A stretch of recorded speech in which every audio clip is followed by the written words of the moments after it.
हम सब बदले तस्वीर।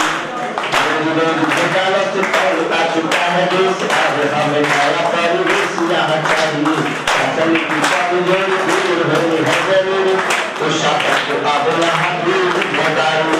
भ्रष्टाचारी के हाथों में, भ्रष्टाचारी के हाथों में होगी अब जंजीर। हम सब बदलेगी तस्वीर, हम सब बदलेगी तस्वीर। भारत माता अंतिम उत्तर देकर के अपना स्थान लेना चाहूंगा। हौसला तुम जो रखोगे रास्ते मिल ही जाएंगे, तुम्हारे मुस्कुराने से नजारे मुस्कुराएंगे। इंसान को इंसान बनाती है, बढ़ेंगे जो कदम आखिर वो मंजिल पा ही जाए।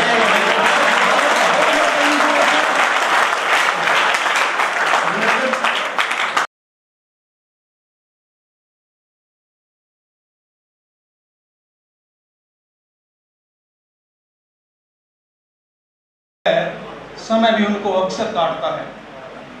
शेर देखिएगा, बुजुर्गों की बात हुई, बुजुर्गों से ना करता मशवरा जो, बुजुर्गों से ना करता मशवरा जो, वकीलों के वो चक्कर काटता है। बुजुर्गों से ना करता मशवरा जो, वकीलों के वो चक्कर काटता है। उसे नफरत है मुझसे प्यार भी है, उसे नफरत है मुझसे प्यार भी है, वो मेरा नाम लिख कर काटता है। उसे नफरत है मुझसे प्यार भी है, वो मेरा नाम लिख कर काटता है। वो मेरा दोस्त है शायद तभी तो, वो मेरा दोस्त है शायद तभी तो, मेरी बातों को हंस कर काटता है। वो मुझको देख कर है मुस्कुराता, वो मुझको देख कर है मुस्कुराता, मुझे उसका ये तेवर काटता है, मुझे उसका ये तेवर काटता है।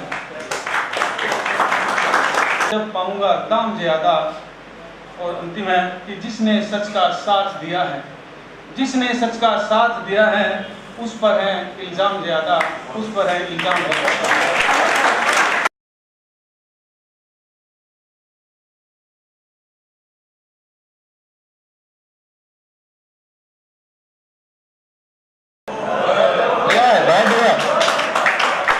रुसवाइयों के डर से आंसू बहाना, दुपट्टे के पल्लू से चेहरा छुपाना, रुसवाइयों के डर को अब भूल जाएं, गुजरे जमाने में हम लोग। बहुत खूबसूरत, बहुत अच्छा, बढ़िया। अंतिम 4 महीने, गुजरे जमाने का आज याद आना। मैं बैठा था तो आप लोगों को देख करके याद आ गया। गुजरे जमाने का आज याद आना, अच्छा लगेगा वो मंजर सुहाना। हंसते गाते ये जीवन बिताएं, आइए आज फिर मुस्कुराएं। बहुत सुंदर, बहुत बढ़िया, बहुत बढ़िया।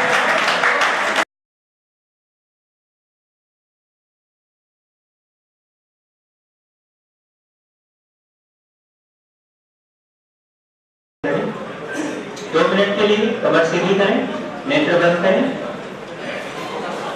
भगवान से प्रार्थना करें कि वो हमें देवत्व की ओर ले जाए।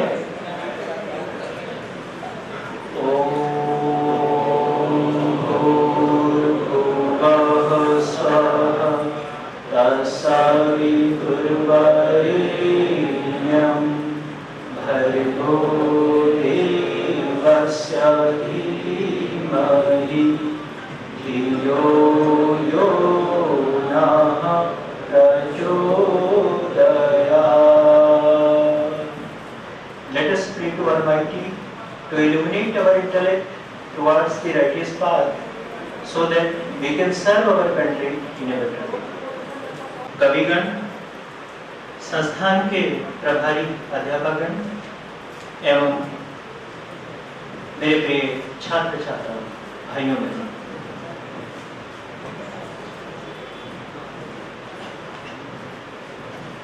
कभी कभी हम जब मंच पे आते हैं तो एक लैंप होता है जिसको हम लोग कैंडल करते हैं, जलाते हैं। उस लैंप में कितने कभी कभी सोचता हूँ कितने वो होते हैं, कितनी ज्योति होती है जिस लैंप को हम जलाते हैं। आपके कुछ मैं जनरल नॉलेज टेस्ट करूंगा। कितनी? 5। 5 क्यों? 5 क्यों होती है? 5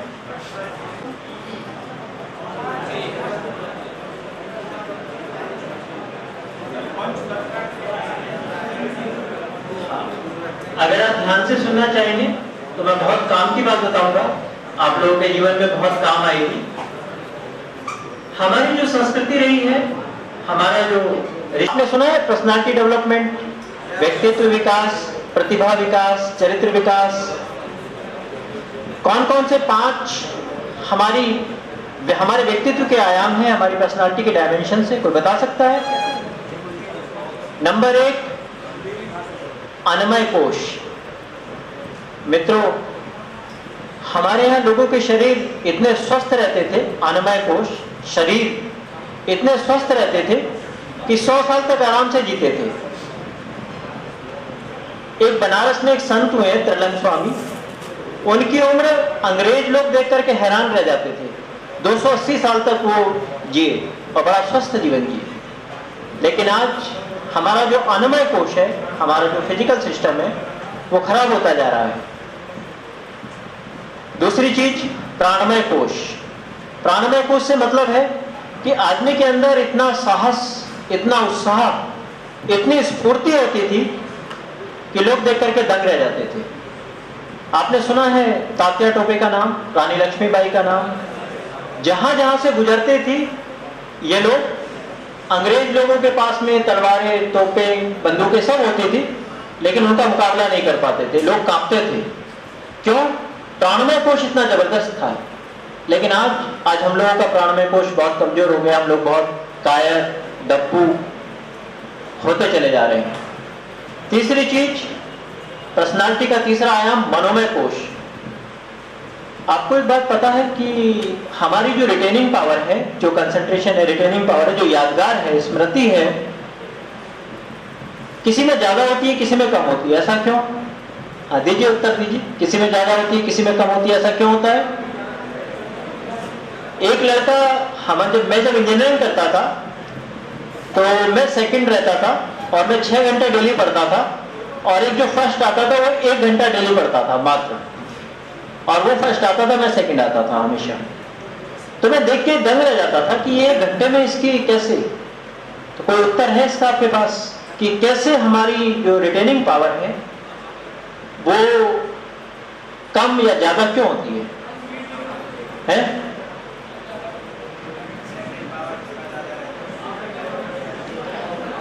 हाँ, चलिए मैं दे देता हूं, आपको भी उत्तर मालूम होंगे। वैसे एक हमारे माइंड में एक चीज होती है न्यूरॉन्स। सुना है आपने? न्यूरॉन्स अरबों खरबों की संख्या में होते हैं, और जो कंप्यूटर वाले होंगे उन्होंने तो शायद सुना ही होगा। आर्टिफिशियल इंटेलिजेंस में पढ़ाया जाता है, आर्टिफिशियल न्यूरल नेटवर्क में पढ़ाया जाता है कि न्यूरॉन्स होते हैं।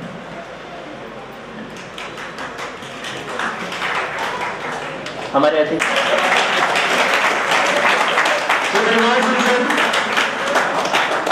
संजीव जी,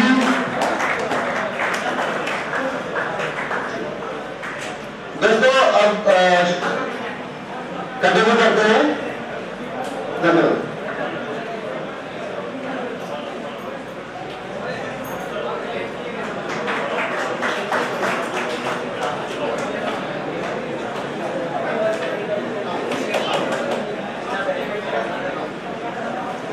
चांस मिले तो वो प्रोफेसर उनकी यादगार और उनकी प्रतिभा देख करके दंग रह गए।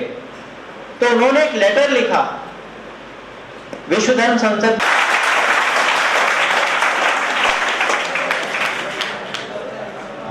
तो ये कितने हमारी व्यक्तित्व के कितने आयाम मैंने बताए? अन्नमय कोश, प्राणमय कोश, मनोमय कोश। 2 और आयाम हैं जो हायर डायमेंशंस हैं, विज्ञानमय कोश और आनंदमय कोश, जो महात्मा बुद्ध वगैरह के पास थे। उनका जिक्र मैं अभी नहीं कर रहा हूं क्योंकि समय की कमी है। तो मित्रों, समय आ रहा है भारत का आध्यात्मिक विकास होना है, ये बात मैंने मेरे शरीर छोड़ने की। कैसे? उन्होंने कहा कि इस राष्ट्र में हजारों विवेकानंद पैदा होंगे, हजारों युवक पैदा होंगे जो अपनी संस्कृति, अपने राष्ट्र और मानवता से प्रेम करते हुए अपनी प्रतिभा का विकास करेंगे। तो साथियों, मेरा आपसे यही निवेदन है कि जिस विज्ञान के क्षेत्र में आप बढ़ रहे हैं उसमें बढ़ते रहिए, लेकिन वो आपका एक पक्ष है। दूसरा पक्ष है हमारा संस्कृति, हमारा अध्यात्म, हमारा ऋषियों का ज्ञान विज्ञान। उस पक्ष को भी साथ लेकर के चलिए। आने वाला समय बहुत चुनौतीपूर्ण है। आप लोगों को ना तो शुद्ध खाना मिल रहा है, ना शुद्ध वातावरण मिल रहा है। हिंदी हमारी राष्ट्रभाषा है, हिंदी विकास की आशा है, हिंदी भारत की तकदीर है, हिंदी राष्ट्रता की तस्वीर है, हिंदी प्यार का इजहार है, हिंदी हमारी एकता का तार है, हिंदी।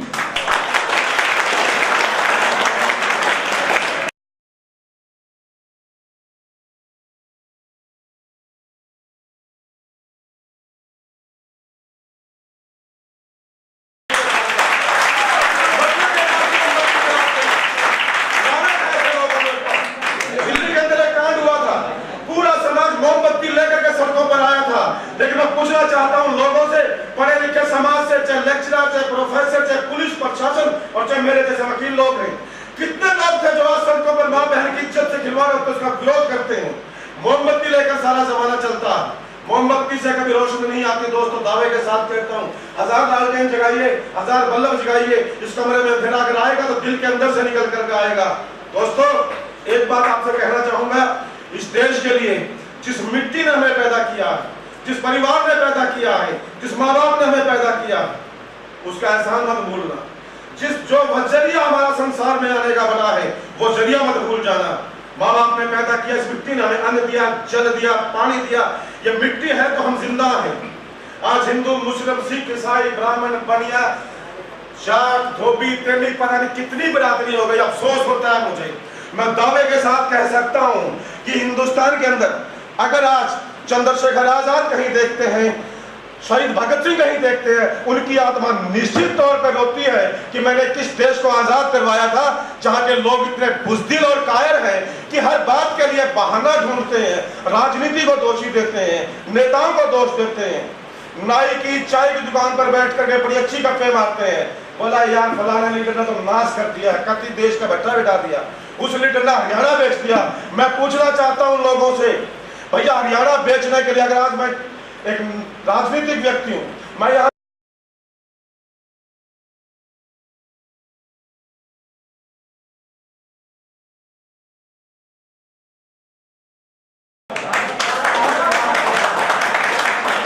बात बालों की और सर की चल रही थी।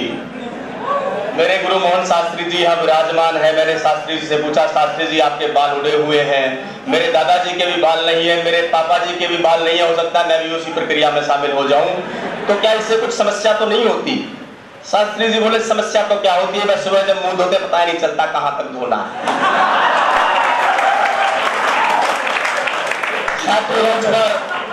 आप इंजीनियरिंग के छात्र छात्राएं मेरे सामने, आपके लिए 4 पंक्तियां मैं कह देता हूं कि आप क्या हो, कि मेरे युवा साथी क्या है।